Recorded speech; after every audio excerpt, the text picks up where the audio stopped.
Começa agora o programa Hora e a Vez da Pequena Empresa, sempre levando para você muitas informações e atrações. Confira.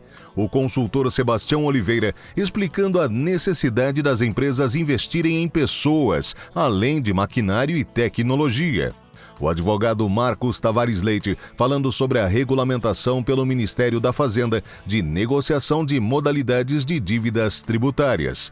A professora de ESG da Fundação Getúlio Vargas, Marcela Argolo, continuando a falar sobre a aplicação e práticas de ESG em micro e pequenas empresas, desta vez explicando sobre a letra E, meio ambiente. E nesta semana, o presidente do SINP, Joseph Cury, recebe Felício Ramute, vice-governador do estado de São Paulo. Fique conosco.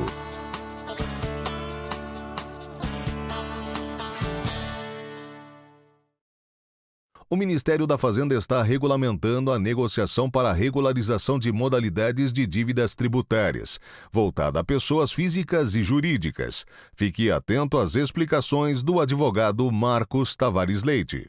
São novas modalidades abrangendo tanto as causas de pequeno valor, permitindo que pessoa natural, micro e pequenos empresários com dívidas por processo de até 60 salários mínimos possam negociar com redução de até 50% do total da dívida, ou seja, não só com uma redução nos juros e nas multas, como também do próprio valor principal, desde que o pagamento seja feito em até 60 meses. Já em relação aos grandes devedores e questões que discutem questões relevantes e mesmo de disseminada controvérsia, que pode abranger valores muito elevados para a Fazenda e também vários processos que se disseminam e que repetem esse questionamento, há também a possibilidade de adesão, aí numa situação um pouco diferente, com descontos de até 65% nos juros e nas multas, com prazo de pagamento de até 120 meses. Apesar de uma regulamentação já em nível de portaria, se aguarda ainda a publicação dos editais. Os editais é que vão determinar exatamente, tanto no âmbito da Receita Federal, como em relação à Procuradoria-Geral da Fazenda, quando os débitos já estão inscritos em dívidas ativas e até com processos executivos, como é que vai ser feita essa adesão, os requisitos, informações que devem ser prestadas, como vai ser feita a análise do pedido dessa negociação tributária, portanto.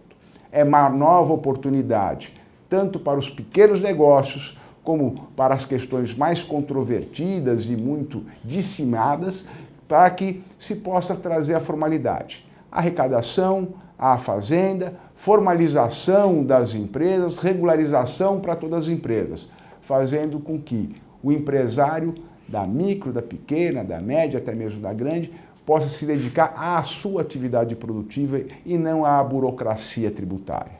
O SINP vai acompanhar a todo momento toda essa regulamentação, a efetiva aplicação e formalização dessas negociações tributárias, orientando e acompanhando o empresário da micro e da pequena empresa, assegurando que ele se mantenha em uma atividade formal, gerando emprego e renda, que é a sua autêntica vocação.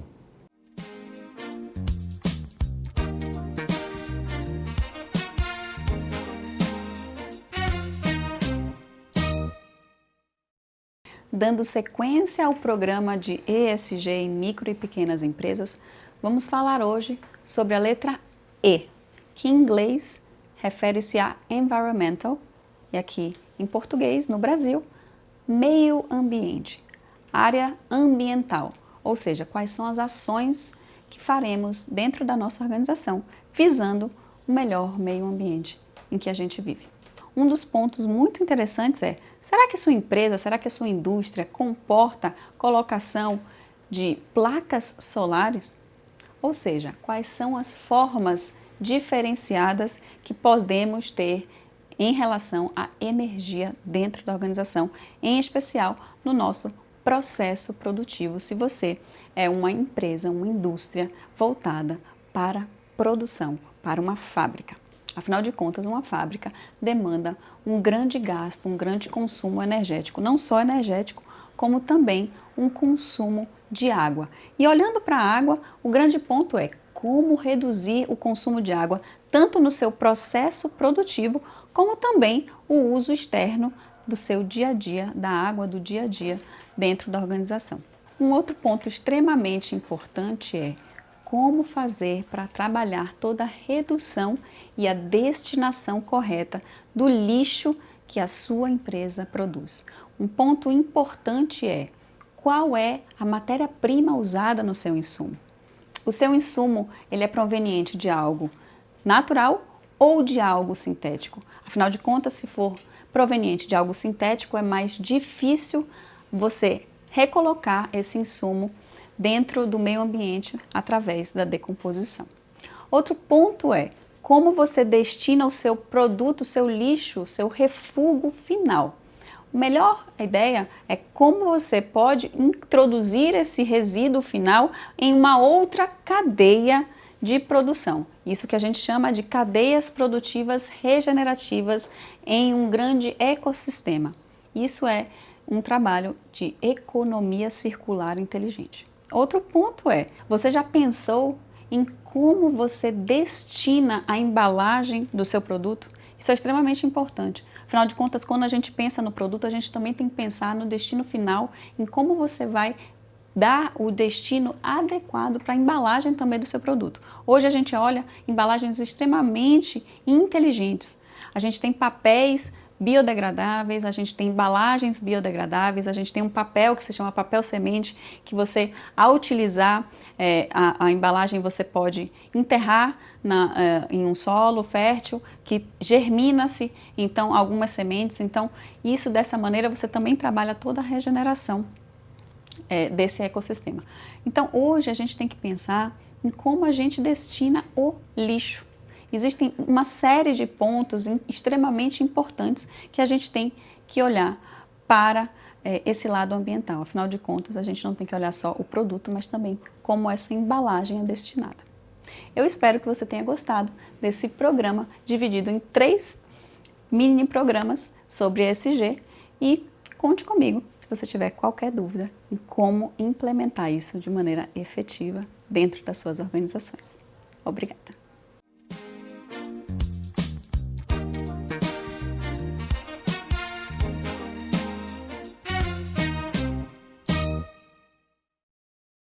Além das empresas precisarem investir em tecnologia, também é preciso que elas invistam nas pessoas e nos profissionais. Confira as explicações do consultor Sebastião Oliveira. Inteligência artificial, internet das coisas, indústria 4.0, tudo que você tem ouvido na mídia diz respeito à tecnologia e como essa tecnologia vai impactar o seu negócio. E é verdadeiro. Todas essas tecnologias vão fazer uma diferença muito grande para você ser competitivo no seu mercado. Mas não é só isso. Recentemente eu tive um caso de um cliente nosso que falou: Sebastião, eu já tenho aqui máquinas muito avançadas, quase as melhores dentro do nosso segmento. Eu tenho aqui uma série de sistemas informatizados que nos ajudam muito, mas o que eu realmente estou precisando nesse momento são processos de trabalho muito bem definidos e pessoas que saibam fazer com que esses processos funcionem da melhor forma possível. Funcione com a maior eficiência, com a maior produtividade. É isso que vai me levar para um próximo estágio de desenvolvimento. Eu digo para você, será que esse não é o caso da sua empresa também? Muitas coisas ainda hoje não podem ser realizadas somente com a tecnologia. Eu preciso de gente. Que tal investir, destinar recursos para você investir em pessoas para o próximo exercício? Pense nisso e tenha certeza, o próximo estágio de desenvolvimento da sua equipe, da sua empresa, está baseado nas pessoas junto com a tecnologia e não somente na tecnologia por si só. Bons investimentos e bons negócios para você. Entrevista da semana. O nosso convidado de hoje é Felício Ramute, vice-governador do estado de São Paulo. É um prazer tê-lo conosco. Prazer é meu, Cury. Muito bom poder estar aqui, falar um pouquinho das realizações desse primeiro ano do nosso governo Tarcísio de Freitas. Agora, vamos falar um pouquinho antes da sua trajetória, porque está se falando muito de ser empreendedor, etc., mas você tem uma longa história boa como empreendedor. Nos conta um pouquinho. Claro, comecei pequeno, né, no balcão da lojinha. Né? Na verdade, meu pai tinha uma loja lá em São José dos Campos, eu ainda morava aqui em São Paulo. E meu pai teve um problema de saúde, hoje está bem, tem 85 anos. Mas eu e meu irmão fomos assumir aquela pequena loja. Moramos por 3 anos dentro da loja, eu, meu irmão, no balcão de uma loja de comércio de ferragens e madeiras para marcenaria. Que fantástico. Aos pouquinhos a gente transformou aquela pequena empresa, né, numa grande rede de comércio de ferragens e madeiras no estado de São Paulo. Mas eu com 23 anos de idade, eu fui para a loja com uns 17 mais ou menos. Com 23, Curi, eu estava no balcão da loja e um marceneiro, meu cliente, chama-se Belésia, disse para mim: Felício, nós vamos ter um plebiscito sobre parlamentarismo, presidencialismo e monarquia. Para quem é mais antigo vai lembrar, 1994. Meu Deus. Né? E ali ele me perguntou em que eu iria votar. E eu, obviamente, com 23 anos, respondi a ele que eu não fazia a mínima ideia da diferença entre cada um. E ele disse: então, justamente por isso, Felício, nós estamos com um grupo de pessoas que está se juntando para estudar um pouco sobre o tema e definir, né, para que lado que nós iríamos. E ali eu me juntei a um grupo de pessoas que estavam iniciando um partido lá na minha cidade de São José dos Campos. E lá nós optamos pelo parlamentarismo, infelizmente perdemos. Eu tenho certeza que o Brasil hoje, se tivesse optado lá atrás pelo parlamentarismo, estaria numa situação muito melhor, né? E nós ali começamos a fazer política. Então eu com 23 anos comecei a fazer política, acabamos elegendo 2 prefeitos por 2 mandatos, por 16 anos, depois perdemos a eleição para os nossos adversários, e em 2016 eu fui escolhido para ser candidato a prefeito desse time, desse grupo que tinha cuidado da cidade, lá em São José dos Campos. E aí eu acabei me elegendo, apesar de nunca ter sido candidato a nada antes. Olha que beleza. Nem a síndico de prédio, né? E fui candidato a prefeito, fui eleito. São José dos Campos, que é uma cidade de 750 mil habitantes, cidade que nós temos lá o ITA, a Embraer, o INPE, né? Uma série de boas indústrias, empresas. Fui prefeito por 2 mandatos, né? Na primeira eleição, veja, sem ter sido candidato antes, eu tive o maior número de votos da história lá de São José dos Campos, e aí tive a oportunidade de ser eleito e depois de reeleito. Mas o que eu costumo dizer, então eu tenho essa trajetória na iniciativa privada, a oportunidade que Deus me deu e a população de São José de me tornar prefeito em São José dos Campos por 2 mandatos, e agora essa nova como oportunidade vice-governador, ao lado de uma pessoa espetacular, que é o nosso governador Tarcísio de Freitas, um grande exemplo da prática da boa política. Mas eu acho que, em primeiro ponto, é importante que a gente tenha bons valores. Claro. E eu lembro, Curi, quando na minha primeira campanha, lá em 2017, São José tem campanha de televisão. Então eu fui fazer o meu programa e eu comecei meu programa repetindo uma frase que eu escuto do meu pai: Felício, seu nome é o seu principal patrimônio. E Quem honra o seu nome, honra os seus pais e honra a sua família. E é verdade. Né? E é possível fazer política com bons valores. Claro. Com os valores da família, com ética, com respeito. Inclusive eu não acredito nesse negócio de velha política e nova política. Eu acredito em boa política. Isso. Tem gente que faz política há muito tempo, faz bem feito, e gente recém-eleito que logo que assume um cargo já se atrapalha, né? É verdade. E dá um péssimo exemplo de política. E o nosso governador Tarcísio, para mim, é um grande representante também da boa política, o homem do diálogo, ética, respeito, eficiência de gestão, né? Então, para mim é um grande prazer agora essa nova missão que Deus me deu, e claro, a população do estado de São Paulo, de poder estar ao lado do governador Tarcísio. Mas a gente com esse olhar especial para o empreendedorismo. Agora vamos falar um pouquinho. Está sentado na cadeira, vice-governador, governador eleito Tarcísio. Nos conta um pouquinho como é que foi esse primeiro ano. Qual foi o resultado, a expectativa, e depois tem mais uma pergunta salgada para a gente fazer, mas nos conta um pouquinho dessas realizações, por favor. Primeiro, um governo de transição sem ruptura, né? O governo do Estado de São Paulo ficou 30 anos praticamente com o mesmo grupo no poder ao longo dos últimos 30 anos. E o governador Tarcísio, então, optou por fazer um governo, sim, de transição, de mudança, mas sem ruptura.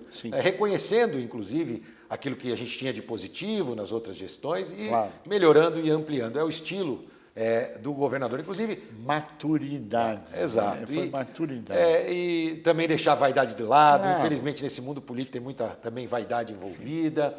E ali, inclusive na nossa campanha, para quem não lembra, vamos recordar, o nosso slogan era São Paulo pode mais. É verdade. Não era reconstruir São Paulo, porque São Paulo é um estado espetacular, mas a gente pode ter a oportunidade de prestar, sim, melhores serviços em muitas áreas. Sim. Foi isso que a gente fez nesse primeiro ano. Fizemos essa mudança sem ruptura, já entregando muitas realizações, principalmente na área ligada à desburocratização, apoio ao empreendedorismo, porque nós acreditamos, e é muito claro, o nosso governo é um governo liberal, do ponto de vista de trazer a iniciativa privada para perto, para investir em infraestrutura, facilitar o dia a dia do empreendedor, que é o grande gerador de emprego e renda. E principalmente o pequeno empreendedor. Que é a maioria. Muita gente acredita, né, que eu sei que você aqui deve falar isso constantemente, né, mas muita gente acredita que são as grandes empresas que geram o maior volume de empregos, o que não é verdade. Né? O maior volume de emprego é gerado pelas pequenas e microempresas, no estado de São Paulo e em todo o Brasil. É verdade. Né? E aqui no estado não é diferente. Por isso que nós tivemos uma atenção especial aí nessa questão do empreendedorismo, em desburocratizar, simplificar e acesso a crédito. Então, este ano, só o Desenvolve São Paulo, que é um banco de fomento do estado, emprestou 800 milhões de reais subsidiados, né, para a iniciativa privada e para o poder público, mas 450, ou seja, mais da metade desse recurso foi para a iniciativa privada. E o Banco do Povo, que tem uma característica para o pequeno, né, com empréstimos de 20, 30 mil reais, que também teve 250 milhões de reais de operações de crédito, 13.500 pessoas beneficiadas com essas operações do Banco do Povo. E o Banco do Povo é incrível, tem uma inadimplência baixinha, né? Você empresta para as pessoas, às vezes sem todas as garantias, mas ao contrário do que todo mundo pensa, o pequeno é que tem mais compromisso de pagar direitinho as suas contas. A única coisa que ele tem é o que o senhor, seu pai, falou. É o seu nome e a sua honra. É exatamente isso. Sujou o nome e perdeu tudo. Né? Essa é a história do pequeno, do empresário, da pequena empresa, da microempresa. Mas desculpa. Então, esse foco importante, porque para nós, a gente tem muita convicção de que o emprego é o melhor programa social que existe. Sem dúvida. Né? Quando a pessoa com dignidade volta para sua casa, com dinheiro do seu trabalho, seja ele como empreendedor ou como funcionário de uma empresa, e pode sustentar a sua família. Então, a gente acredita que esse é o melhor caminho. E estamos trabalhando muito para criar um bom ambiente de negócios no Estado. Eu também sou o presidente do Comitê de Desestatização do Estado de São Paulo. São 17 projetos de concessões, grandes, de PPPs e de privatizações, onde nós temos 2 grandes projetos. Aí isso já envolve grandes empresas, né, participantes desses projetos, mas nós temos um projeto na área de ferrovia. Né? Aliás, dia 29 de fevereiro, nós vamos ter o leilão do trem Intercidades. Que vai sair de São Paulo até Campinas. Até Campinas. Você acompanha e sabe muito bem. Lá atrás, infelizmente, no passado, o Brasil optou pelo modelo americano da rodovia, ao invés de optar pelo modelo europeu da ferrovia. Sim. E nós começamos a sucatear as nossas ferrovias. E aí o Brasil foi perdendo as ferrovias que já tinha. E essa situação começou a mudar quando nós tivemos, então, um ministro da infraestrutura que assume como ministro Tarcísio de Freitas, e ali muda o marco legal das ferrovias, cria as autorizações ferroviárias, a iniciativa privada volta a investir. Agora o governador Tarcísio não vai fazer diferente. Então, o primeiro projeto já voltado à ferrovia dentro do estado de São Paulo, o trem de passageiros, né, porque é um trem de passageiros, ligando São Paulo a Campinas, com parada em Jundiaí, por volta de 1 hora, é um trem de média velocidade. Então, um grande projeto. Nós temos também projetos na área de rodovias, também a rodovia do Litoral Sul, um projeto importante. A privatização da EMAI, que vai acontecer primeiro do que a Sabesp, que é uma empresa geradora de energia. A gente entende que não cabe mais ao Estado ter uma empresa geradora de energia. É uma área hoje muito bem regulada, a gente tem tranquilidade em relação a isso e deve ser a primeira a ser privatizada. E, na sequência, a Sabesp, que é polêmica, é um projeto polêmico, mas que a gente entende que a Sabesp pode levar mais esgoto tratado mais rápido para todas as cidades do Estado de São Que Paulo. é muito importante. Sim, também a disponição do Tietê e do Pinheiros, que é muito importante, e com 60 bilhões de investimentos que a empresa vai ter que fazer para poder garantir o fornecimento de água e levar esgoto tratado para todos. Isso até 2029. A gente antecipa as metas que a gente chama de universalização. E isso sem aumentar a tarifa, garantindo tarifa social para o pequeno, garantindo as tarifas sociais. Então, também este projeto é importante para o Estado de São Paulo de sustentabilidade, que é investir mais nessa questão tão importante, que é o cuidado às pessoas através do tratamento de esgoto e do fornecimento de água. Nós estamos chegando perto do final do nosso tempo, mas eu não posso perder a oportunidade de perguntar qual a sua visão e perspectiva para 2024 aqui em São Paulo.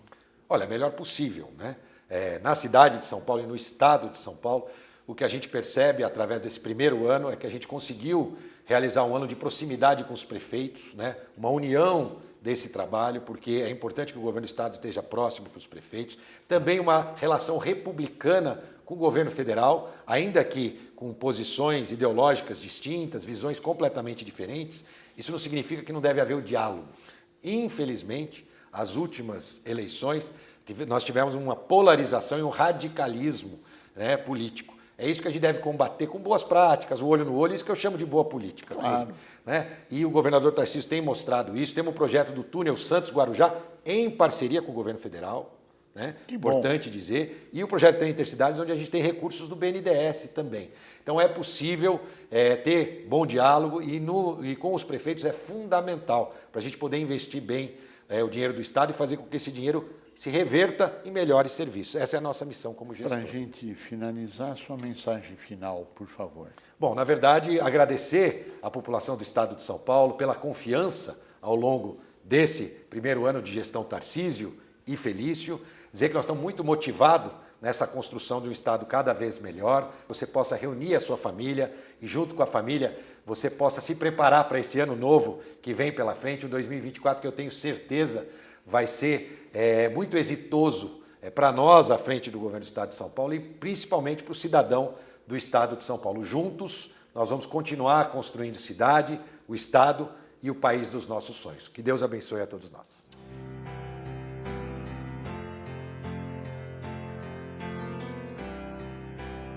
Bem-vindo 2024, que possa trazer saúde, felicidade, prosperidade, alegria, que seja um ano muito especial para todos.